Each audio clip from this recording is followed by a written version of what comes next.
آپ پر امید ہیں کہ آنے والے دنوں میں آپ کا جو پی ٹی آئی میں کردار ہے وہ بحال ہو جائے گا اور آپ ایک افیکٹو رول ادا کرنے لگیں گے؟ وہ جو آپ کے ذہن میں جو میری آپ سے بات ہو رہی تھی کہ بقول آپ کے کہ چیئرمین کے اپنے رہائی کے لیے آپ کوئی کردار ادا کر سکیں گے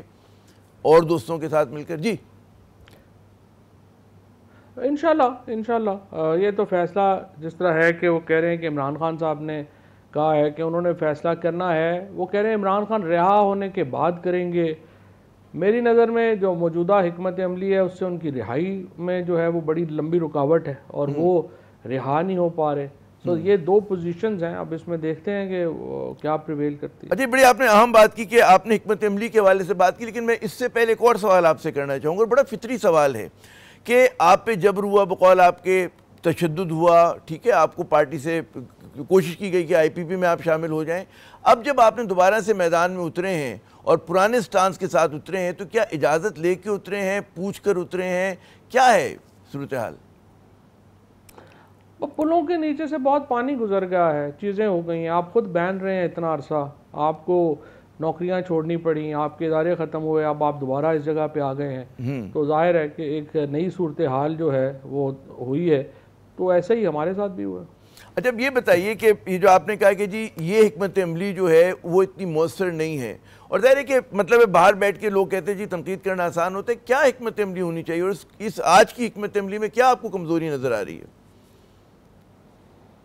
دیکھیں عامر صاحب، پہلی بات تو یہ ہے کہ بہت سارے سیاست میں ٹائمنگ ہی سب کچھ ہوتا ہے، تو پہلے تو میں سمجھتا ہوں کہ بہت اہم باتیں جو مواقع تھے وہ ضائع کیے گئے۔ مثلا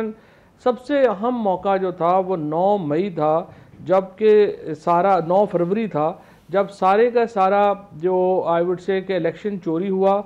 تو 9 فروری کو پوری قوم کو باہر لانے کی صحیح اور کوشش کی جانی چاہیے تھی۔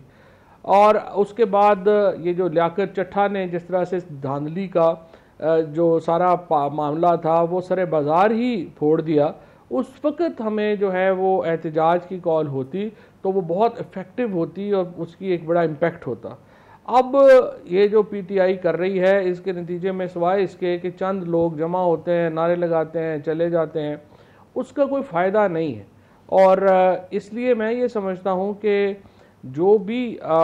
جو معاملہ ہو، جو بھی چیزیں ہوں، اس کو ہمیں ایک حکمت عملی کے تحت لے کے آگے بڑھنا چاہیے، اور سب سے امپورٹنٹ حکمت عملی یہی ہے کہ آپ اپوزیشن الائنس بنا سکتے ہیں یا نہیں بنا سکتے، اور اگر آپ اپوزیشن الائنس بنائے بغیر اس میں کود پڑیں گے تو آپ کو مسائل کا سامنا کرنا پڑے گا۔ اچھا دو اس سے پہلو نکلتے ہیں، کیونکہ کیا پی ٹی آئی میں خود تنظیمی صلاحیت ہے کہ وہ لیڈ کر سکے جو آپ کہہ رہے ہیں احتجاج کی سیاست، اور دوسرا آپ سمجھتے ہیں کہ چلیں اتحاد بھی بن گیا، ماضی میں ایم آر ڈی بنا، بڑا احتجاج ہوا لیکن فرق نہیں پڑتا، کیا احتجاج کے علاوہ بھی کوئی چیز کرنی پڑے گی کہ جہاں پر مطلب ہے کہ جو ایک